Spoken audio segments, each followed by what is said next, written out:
Welcome back, Dr. Amanatullah. How are you? I'm great, thank you.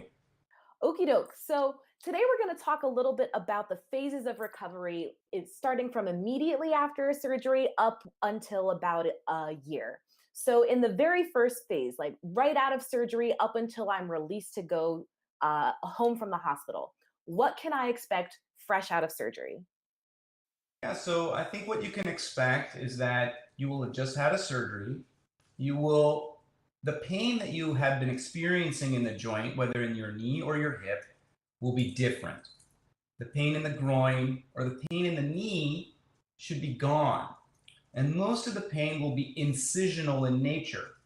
And your surgeon can do lots of things to help you with that initial pain, meaning there's multimodal pain control. So we take Tylenol and maybe a medicine called Neurontin or Lyrica and another anti inflammatory medicine on top of narcotics if they're even necessary. Those help control the pain. I can't promise you, or no surgeon can really promise you the pain will be gone, but the pain will definitely be manageable. You shouldn't have unmanageable pain with the medicines that I described. That said, right after the surgery, you should also be able to stand, walk, put your weight on your leg, move it, straighten it, bend it, flex it. Um, and that should be relatively pain free, other than that incision. You should be able to sit and lay in bed relatively comfortably.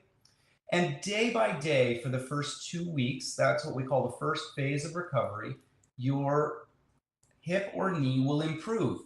That doesn't mean you won't need medicine. It just means that each day will be better than the next. If you have a good day or a bad day inside of that, that's normal, because if you push it, it could hurt more. A couple things to pay attention to is that, especially for knees, you may notice over the first day or two that the knee gets stiffer, not less stiff. That's because after the surgery, there's some swelling.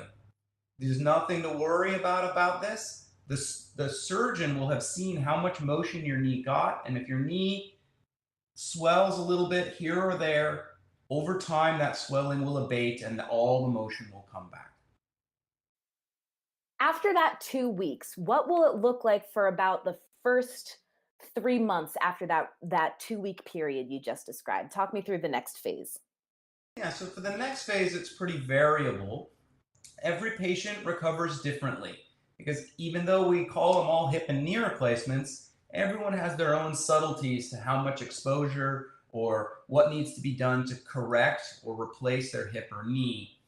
As a result of that exposure and however much trauma was needed to get things done, you should notice that the recovery changes after 2 weeks. Now you should be recovering week by week, getting better and more endurance, more range of motion. Things, again, can have good days and bad days, but they might last 2 or 3 days because we had a really good day and walked 3 blocks, and then it's a little harder the next day. You don't really need any formal therapy. You should notice over this time interval that the narcotics, if you're using them, requirements should be trending down, meaning you're needing less and less to the point of needing almost none by around 2 months to 3 months. And patients will report feeling about 80% better by about 2 to 3 months. And that would be my expectation that most of the recovery is done. You may be having some fatigue with ambulation. Maybe rarely there's a bad day at the end of 3 months, but in general, the joint should feel relatively pain free. It's still really normal to experience some swelling at this time point, or even a touch of a limp if it was with your hip and you were using a walker or a cane. Now, at that 3 month checkup, what are some of the things that you, as the doctor, are going to test me for? Yeah, so the first visit actually at 2 weeks is normally one just to check your wound. It's very hard to assess much more than that. But for a knee, at around 6 weeks, we definitely want to see 90 degrees of motion in the knee.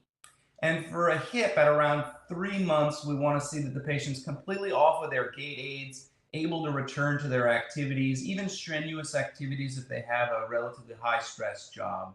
For a knee, we would expect the same, but there may be some swelling at the end of the day and some subtle changes that slowly will abate over the next year or so. Now, talk to me about that year. I've heard from other people who have had joint replacement surgeries that recovery can take up to a full year. In your experience, how true is that?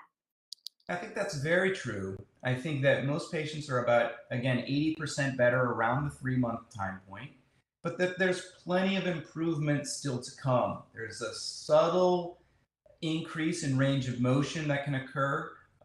Additionally, some of the swelling that's in the joint finally goes away, and all the pain begins to abate. So around a year, some patients will come in and say, I don't even remember having a joint replacement at all because they've forgot their activities of daily living and their life have returned to what they want.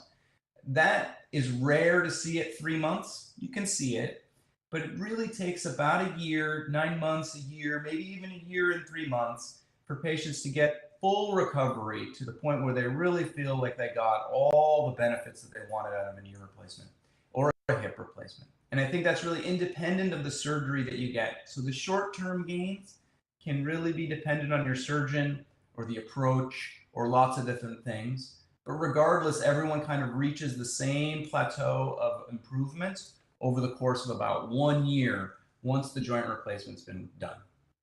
Do I need to come back and see you as my doctor after that 3 month, or should I only come to you if there's issues after that point? This is a controversial topic. Actually, some doctors have begun to go to no follow up because patients do so well. What I would tell you is there are things that can happen to your joint replacement that you may not feel, meaning you could develop something called osteolysis, where actually the bone begins to erode because of particles in the joint. You could have an infection. You could have loosening of the implants over time. These are rare events, but I think if you're having any pain, you for sure want to see your doctor. If you see someone like me who's in an academic setting, we want to know you're doing well so that we can document it for study because we need to know how well everything's performing. So checking in with your doctor, I would say every 2 years at the 2 year visit, and then checking in every 5 years or so after that would be beneficial. But it's not something you need to do every year after that first year visit. Awesome. Thank you so much for your time today. I think that's all the questions I have for you. Great. Have a great day. You too.